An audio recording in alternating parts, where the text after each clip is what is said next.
ये कहानी एक ऐसे रहस्यमयी समुद्री खजाने की है जिसके ऊपर एक बहुत ही बुरा श्राप लगा है। अपने लालच के पीछे कुछ समुद्री लुटेरे उसे चुरा तो लेते हैं, लेकिन ये श्राप उन्हें जिंदा लाश बनाकर रख देगा। वो मरने के लिए भीख मांगेंगे, लेकिन फिर भी उन्हें मौत नसीब नहीं होगी। आखिर ऐसा क्या है इस श्राप में जो इंसान को इस कदर उकसा सकता है? कहानी की शुरुआत में हम एक बहुत ही बड़े शिप को देखते हैं। इस जहाज में एक लड़की समुद्री लुटेरों का गाना गा रही थी कि तभी एक आदमी आकर उसे चुप रहने के लिए कहता है, क्योंकि अगर समुद्री लुटेरों ने उसका ये गाना सुन लिया तो वो उनकी जहाज पर हमला कर देंगे। तभी लेफ्टिनेंट नोरिंगटन आ गया और उस आदमी को वहां से भेज देता है। नोरिंगटन की बातों से हमें साफ पता चलता है कि वो लुटेरों से बहुत नफरत करता है। थोड़ी ही देर बाद एलिजाबेथ पानी में एक लड़के को देखती है और जल्दी से अपनी जहाज में मौजूद लोगों को भी बता देती है। उसे ऐसी हालत में देखकर वो लोग उस लड़के को जहाज में ले आते हैं। तभी वो देखते हैं कि समंदर में एक और जहाज चल रहा था। उधर एलिजाबेथ ने जैसे ही उस लड़के को छुआ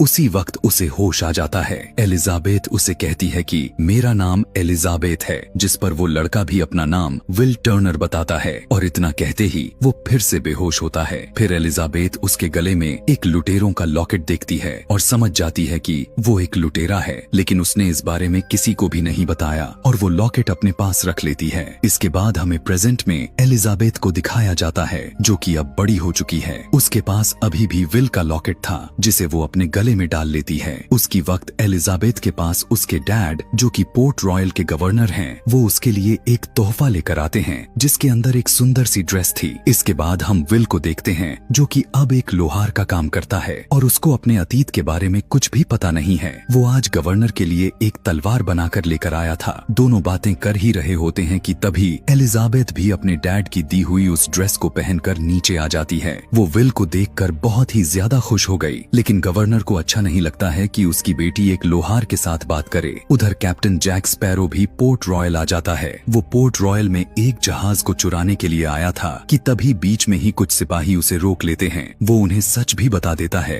कि मैं जहाज चुराने के लिए आया हूँ, लेकिन कोई भी उस पर विश्वास नहीं करता। उधर एलिजाबेथ नोरिंगटन के साथ खड़ी होती है। नोरिंगटन एलिजाबेथ से अपनी शादी के बारे में बात करने की कोशिश कर रहा था, पर एलिजाबेथ को अपनी ड्रेस की वजह से काफी सांस लेने में दिक्कत आ रही थी कि तभी वो ऊपर से बेहोश होकर सीधा जाकर पानी में गिर गई। उसे गिरते वक्त जैक स्पैरो भी देख लेता है और उसे बचाने के लिए पानी में कूद गया। तभी पानी में गिरते ही एलिजाबेथ के लॉकेट से एक वाइब्रेशन निकलती है। फिर जैक स्पैरो भी उसे बचाकर पानी से बाहर ले आया। उस वक्त जैक स्पैरो भी उसके गले में मौजूद उस समुद्री लुटेरों का लॉकेट देखता है और उससे पूछता है कि आखिर ये तुम्हारे पास कैसे आया। तभी वहाँ पर काफी सिपाही भी आ जाते हैं। नोरिंगटन को जैक स्पैरो पर शक था, इसलिए वो उसके हाथ पर एक निशान देख लेता है जो कि समुद्री लुटेरों के हाथों पर होता है। उनसे बचने के लिए जैक स्पैरो ने एलिजाबेथ को अपने कब्जे में ले लिया और मौका देखकर वहां से भाग गया। नोरिंगटन भी जैक स्पैरो को पकड़ने के लिए अपने सिपाहियों को उसे ढूंढने के लिए कहता है। जैक स्पैरो सिपाहियों से बचने के लिए विल की दुकान में चला गया, जहाँ पर वो दोनों तलवार लेकर एक दूसरे के आमने सामने हो गए। पर तभी उसकी दुकान पर काम करने वाला एक शराबी आदमी जैक स्पैरो के सिर पर अपनी बोतल मारता है, जिससे जैक स्पैरो बेहोश होकर वहीं पर गिर गया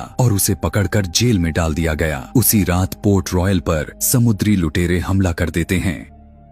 वो पोर्ट रॉयल के सभी लोगों को एक एक करके मारने लगे। दरअसल उनका इरादा उस सोने के लॉकेट में जड़े उस सिक्के को चुराना था। इसलिए कुछ लुटेरे एलिजाबेथ के घर में भी आ जाते हैं, जहां पर एलिजाबेथ उनसे बचने के लिए अपने कमरे में चली जाती है, लेकिन वहां पर भी वो दोनों लुटेरे दरवाजा तोड़कर अंदर आ जाते हैं। इसलिए एलिजाबेथ वहां के एक दूसरे कमरे की अलमारी में जाकर छुप गई, लेकिन इस बार भी उन लुटेरों ने उसे ढूंढ लिया। पर तभी एलिजाबेथ कहती है कि मैं तुम्हारे सरदार से बातचीत करना चाहती हूँ और ये एक नियम भी है कि बातचीत करने से पहले तुम मुझे मार भी नहीं सकते हो। इसलिए वो लुटेरे एलिजाबेथ को वहाँ से ले जाते हैं। विल भी एलिजाबेथ को उनके साथ जाते हुए देख लेता है, लेकिन वो इस वक्त एलिजाबेथ के लिए कुछ भी नहीं कर पाता। उधर जेल में भी जैक स्पैरो को वो लुटेरे पहचान लेते हैं, पर जैसे ही एक लुटेरे ने जैक स्पैरो का गला पकड़ा, उस वक्त रोशनी में आने की वजह से उसका हाथ एक कंकाल में बदल जाता है, क्योंकि उन सभी लुटेरों को एक श्राप मिल मिला है। उधर ब्लैक पर्ल जहाज में एलिजाबेथ उस जहाज के सरदार बरबोसा से मिलती है। एलिजाबेथ उसे कहती है कि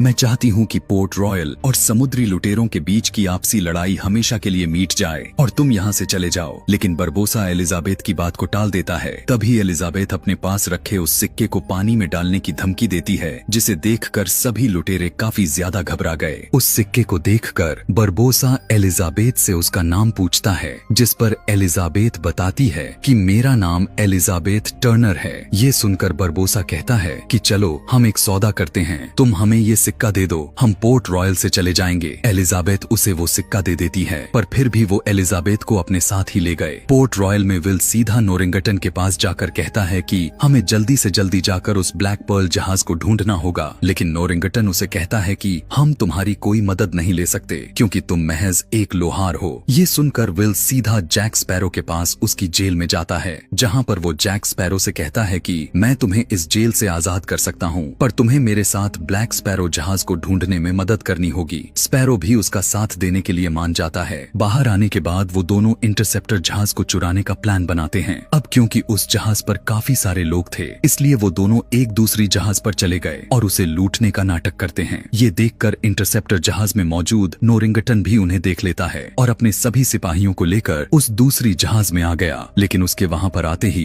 जैक स्पैरो और विल दोनों उस इंटरसेप्टर जहाज में जाकर उसे वहां से ले जाते हैं। अपनी जहाज को ऐसे जाते हुए देखकर नोरिंगटन के मन में जैक स्पैरो के खिलाफ और भी ज्यादा गुस्सा भर जाता है। इंटरसेप्टर जहाज में जैक स्पैरो विल को बताता है कि तुम्हारे पिता भी एक समुद्री लुटेरे थे और उन्हें सभी लोग बूटस्ट्रैप टर्नर के नाम से जानते थे। लेकिन विल उसकी बातों पर बिल्कुल भी यकीन नहीं करता। अब क्योंकि वो अपने पिता से कभी मिला भी नहीं होता, इसलिए वो उसकी बातों पर यकीन कर लेता है। इसके बाद वो दोनों टोर्टुगा नाम के एक आइलैंड पे चले जाते हैं, जहाँ पर जैक स्पैरो अपने करीबी दोस्त गिब्स से मिलता है और उसे अपने कुछ और साथियों को ढूंढने के लिए कहता है ताकि वो मिलकर ब्लैक पर्ल जहाज को ढूंढ सके। पहले तो गिब्स उसके साथ जाने से मना करता है, लेकिन जैक स्पैरो बताता है कि मेरे पास बूटस्ट्रैप का बेटा है। ये सुनकर गिब्स उसके साथ जाने के लिए तैयार हो गया। उधर शिप में एलिजाबेथ बरबोसा से कहती है कि तुम्हें वो सिक्का मिल गया है, अब मुझे जाने दो। उस वक्त बरबोसा एलिजाबेथ को बताता है कि ये सिक्का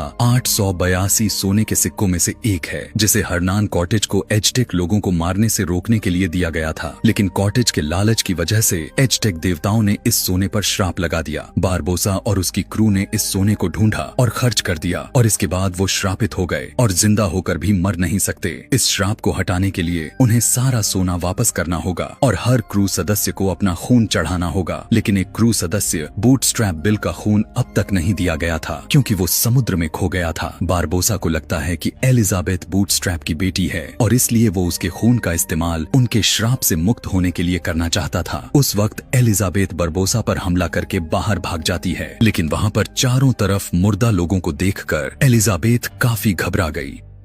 उसे यकीन हो गया था कि बरबोसा बिल्कुल ठीक बोल रहा है। दूसरी तरफ गिब्स भी जैक स्पैरो के साथ जाने के लिए अपने काफी सारे साथियों को इकट्ठा कर लेता है और सभी वहां से निकल जाते हैं। बरबोसा एलिजाबेथ के साथ एक आइलैंड पर पहुंच गया था और अपने सभी क्रू के साथ छोटी कश्ती लेकर उस आइलैंड की गुफा में चला जाता है। थोड़ी देर बाद जैक स्पैरो भी उस आइलैंड तक पहुंच गया था। तभी गिब्स विल को बताता है कि जैक स्पैरो पहले ब्लैक पर्ल जहाज का कप्तान था और सिर्फ उसे ही उस खजाने के बारे में पता था। जैक स्पैरो ने अपने साथियों पर भरोसा करके उन्हें उस खजाने के बारे में बता दिया। खजाने का पता लगने के बाद बरबोसा ने जैक स्पैरो को एक अनजान टापू पर मरने के लिए छोड़ दिया और खुद उस सोने को ले गए। लेकिन जैसे तैसे करके जैक स्पैरो उस टापू से निकल गया और आज तक उसके पास बंदूक में एक ही गोली है, जिसे वो बरबोसा के सीने में मारकर उसे खत्म करने वाला है। इसके बाद जैक स्पैरो विल को लेकर उस आइलैंड की गुफा में चला जाता है, जहां पर वो एलिजाबेथ को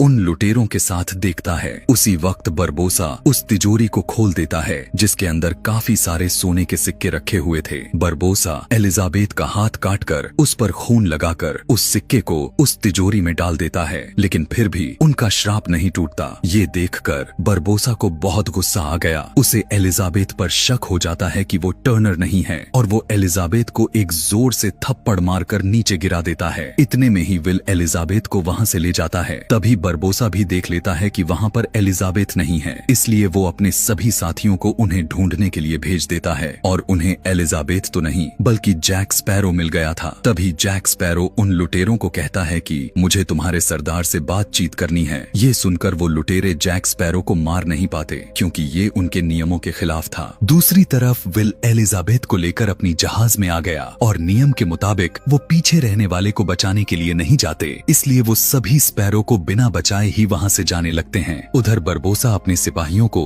जैक स्पैरो को मारने का हुक्म दे देता है। तभी जैक स्पैरो उन्हें बताता है कि मुझे पता है कि बूटस्ट्रैप का बेटा कहाँ पर है। ये सुनकर बरबोसा अपने सिपाहियों को रोक लेता है। इसके बाद वो सभी श्रापित लुटेरे इंटरसेप्टर का तेजी से पीछा करने लगते हैं और एलिजाबेथ भी उन्हें अपने पीछे आते हुए देख लेती है। विल सभी को अपनी तोपें तैयार करने के लिए कहता है और दोनों एक दूसरे के ऊपर तोपों से हमला करने लगते हैं। इस वक्त तक जैक स्पैरो भी अपनी कैद से आजाद हो गया था। उधर एलिजाबेथ देखती है कि उसके गले में वो लॉकेट नहीं है, इसलिए उसे ढूंढने के लिए विल जहाज के अंदर चला जाता है, लेकिन अंदर काफी पानी भर चुका था। ऊपर अब सभी श्रापित लुटेरे भी उनकी जहाज में आना शुरू कर देते हैं और कुछ लुटेरे उनकी जहाज के अंदर बारूद डालने लगते हैं। उधर जैक स्पैरो भी एक रस्सी के सहारे इंटरसेप्टर जहाज में आ गया। नीचे विल देखता है कि एक बंदर आकर उसका वो सिक्का ले गया है। तभी एलिजाबेथ देखती है कि विल नीचे जहाज में पानी भरने की वजह से डूब रहा है, पर वो उसकी मदद कर पाती इससे पहले वो लुटेरे उसे पकड़ लेते हैं। उधर जैक स्पैरो भी उस बंदर को पकड़ने की कोशिश करता है, पर वो उस सिक्के को ले जाकर बरबोसा को दे देता है। अब इंटरसेप्टर के सभी लोग बरबोसा के कब्जे में आ गए थे। उधर इंटरसेप्टर जहाज में भी उस बारूद की वजह से बहुत बड़ा ब्लास्ट होता है, लेकिन विल उस जहाज से पहले ही निकल गया था और अपने सभी लोगों को बचाने के लिए बरबोसा के पास आ जाता है। वो खुद के ऊपर बंदूक लगाकर बरबोसा को कहता है कि अगर तुमने मेरे साथियों को नहीं छोड़ा तो मैं खुद को गोली मार लूंगा, लेकिन बरबोसा धोखे से विल को अपने कब्जे में ले लेता है और उसने एलिजाबेथ और जैक स्पैरो को उसी टापू पर सड़ने के लिए छोड़ दिया। पर अगले ही दिन वहाँ पर नोरिंगटन आकर उन्हें वहाँ से निकाल लेता है। एलिजाबेथ नोरिंगटन को विल को उन लुटेरों से बचाने के लिए कहती है, लेकिन नोरिंगटन और उसके डैड उसे बचाने के लिए बिल्कुल भी सहमत नहीं होते।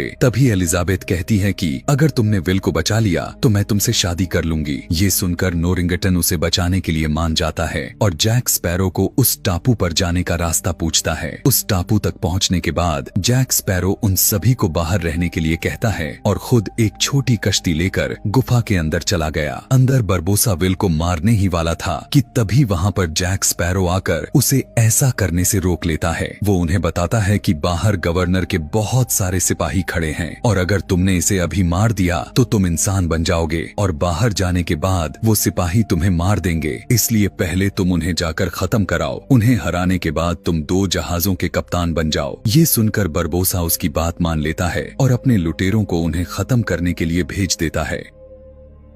वो सभी लुटेरे छुपकर गवर्नर की जहाज पर हमला कर देते हैं और एक एक करके सभी लोगों को मारने लगते हैं। उधर उस गुफा में जैक स्पैरो और विल भी बरबोसा और उसके साथी लुटेरों से लड़ने लगते हैं। तभी लड़ते वक्त बरबोसा ने जैक स्पैरो के अंदर अपनी तलवार घुसा दी, लेकिन तभी वो चांद की रोशनी में चला गया और वो एक कंकाल में बदल जाता है। दरअसल जैक स्पैरो ने भी उस खजाने में से एक सिक्का चुरा लिया था। उधर ब्लैक पर्ल जहाज में आकर एलिजाबेथ ब्लैक स्पैरो के सभी साथियों को वहाँ से आजाद कर देती है, पर उनमें से कोई भी उसके साथ विल और जैक स्पैरो को बचाने के लिए नहीं जाता। दूसरी तरफ नोरिंगटन और उसके सिपाही भी अपनी जहाज में बाकी के लोगों की मदद के लिए आ जाते हैं। टापू के अंदर जैक स्पैरो मौका देखकर अपने चुराए हुए उस सिक्के पर अपना खून लगाकर विल की तरफ फेंक देता है और साथ ही उसने अपनी बचाकर रखी हुई गोली से बरबोसा को शूट कर दिया। बरबोसा कहता है कि तुमने अपनी गोली बर्बाद कर दी है। उसी वक्त विल भी अपना खून लगाकर उस सिक्के को तिजोरी में डाल देता है, जिसे डालने के बाद बरबोसा इंसान बन गया और गोली लगने की वजह से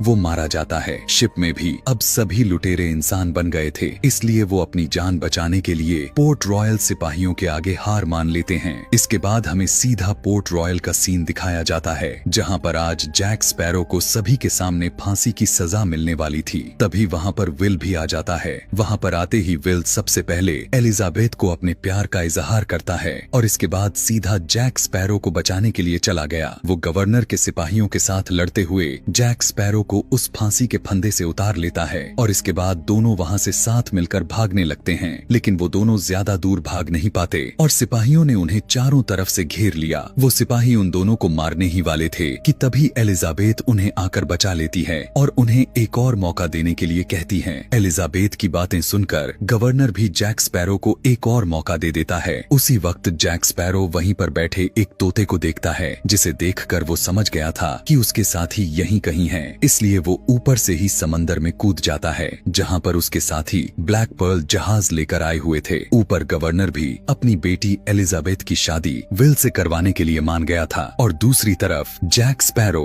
अब फिर से ब्लैक पर्ल का कप्तान बन जाता है। इसी के साथ ये मूवी यहीं पर खत्म हो जाती है। आगे की कहानी जानने के लिए कमेंट में नेक्स्ट लिखना ना भूलें। Thanks for watching.